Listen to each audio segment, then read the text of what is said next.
Hey, what's going on, guys? Bflattened here with a brand new video today. Today we're going to be going over the golden week of patch notes for 1.0. There's going to be 5 of these videos because the patch notes are so massive. So I wanted to make sure that we separated them evenly throughout the times that they were presented to us. This is going to be quite a mouthful because these patch notes are huge. I'm just going to be going over the main aspects of them, and I will send over the full information to you guys so that you can look over every piece of information in case there's something I missed that is important to you. Feel free to pause the video at any point in time if there's something you want to read as well. Might make it a lot easier. Anyways, let's go ahead right into it. So September 6th is the full release. This was the June 13th day 1 Golden Week spoiler. September 6th is when it's releasing. We know that already. They said that they wanted their players to experience surprises when they receive a new patch, really to spoil some minor features here and there when the hype is coming, but we believe that having surprises is important too. So there's going to be a lot of things that won't be mentioned until we discover them ourselves, which is great. Furthermore, there's going to be campaign progression. One of the key components of TemTem is its campaign. Our goal is to create a campaign that requires thinking and preparation for the matches. Not something ultra hard for the most hardcore players out there, but something that requires a certain amount of strategy. They've been tweaking the campaign and the progression during early access. We've ended up revisiting every area in the game and reducing the mandatory trainers by 20%, so that's actually going to be really nice because there is a lot of battles that are in there that are considered mandatory. They're also tweaking the experience curve to compensate for 20% reduction in trainers so that because there's less trainers that exist, you get compensated for the XP that you would be technically missing for that. So it looks like they're going to be changing those two up. They built into the XP formula, there's a modifier that reduces the experience gain on an over-leveled TemTem. So if something is extremely over-leveled, there's a lower modifier for them that gets tracked. And they're also creating a new formula for a new experience bonus for those who play in co-op stories. So if you want to play with a friend, that's also going to be considered and changed as well. Talking about the endgame experience farming, we're also going to tweak the defeated experience that is given to a TemTem present in the 2Y shrines, which is basically the main way to farm XP in endgame. So it's a super slog once you have like a TemTem that's like level 50 and you want to get it to 100 for like dojo rematches. So the experience that is gained in there is actually increased by 50%. That way it's not so much of a slog. The total experience gained with these 10 should be around 80% more than before, which is great.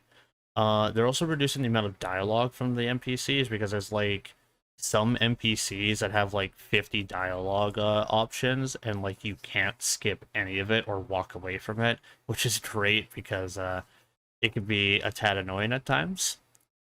Upcoming changes to the Luma Economy. So there's a lot of things in here. They envision Luma as a rare and exceptional thing that should only be available for the most dedicated players, or if you're lucky.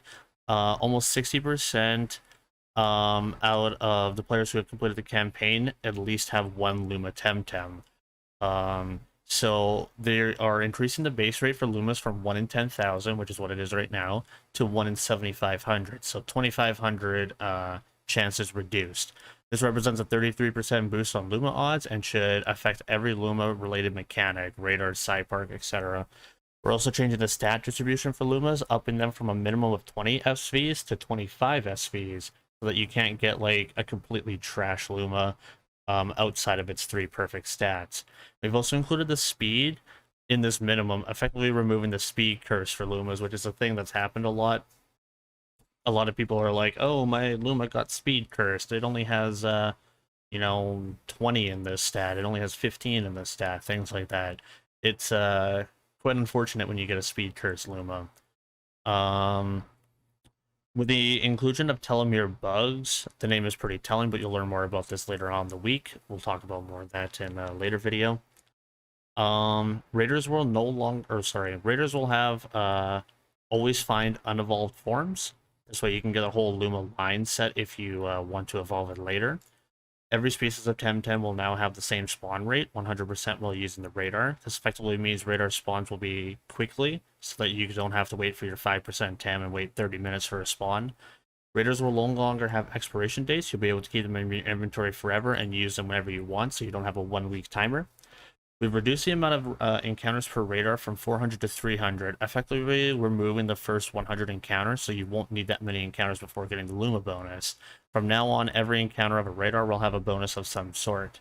With this reduction, you will now be able to break the radar from the first encounter. They used to give you a grace period of 50. You won't have that grace period anymore.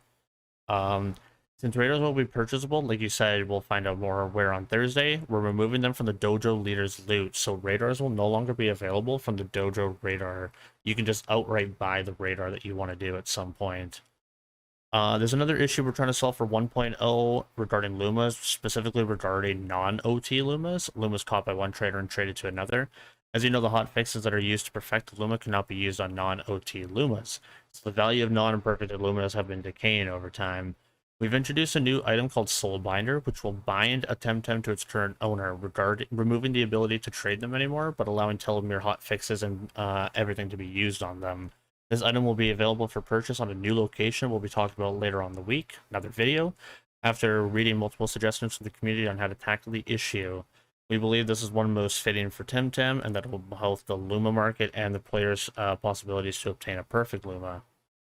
We hope all these changes improve the overall experience of obtaining a Luma. We believe it'll make a huge impact on the Luma availability, and while we're losing a bit of the exclusivity we originally envisioned for Lumas, we are not too worried about that. We'll always have dark Lumas, right? Which is a thing that's kind of like going around the community right now, like what's a dark Luma, or are they just trolling us? We don't actually know what dark Lumas are, but there's a lot of speculation around that. That's it for today, but we'll be back tomorrow for a chat on the competitive scene and what's coming to it. So battles is going to be the highlight of next video, and that's going to be where are you? Somewhere around here. Should be right above. Oh, it's right here. Golden Week of 1.0 spoilers part 2, competitive scene and approach to PvP. That'll be in the next video. Let me know what you guys think about the first set of patch notes so far. We talked about the campaign, we talked about Luma Economy, and we talked about some things regarding around what's going to be happening with radars and such. Tell me what you think. Other than that, my name is Bflattened, guys. I'll let you off there. Feel free to take a gander throughout all my other TemTem videos, and there's going to be more in the future, of course. Upcoming to the September 6th launch, and also post-launch as well. I plan on streaming this game. I plan on doing like giveaways and tournaments for this game. I plan to do a lot with the release of this game because I really, really do enjoy it. So feel free to take a gander throughout the YouTubes that I've set up here. Really does help me out a lot. And I will see you guys in the next video for part 2 of Golden Week of Spoilers. My name is Bflattened, guys, and I'm signing on out of here. Take care, all. Laters.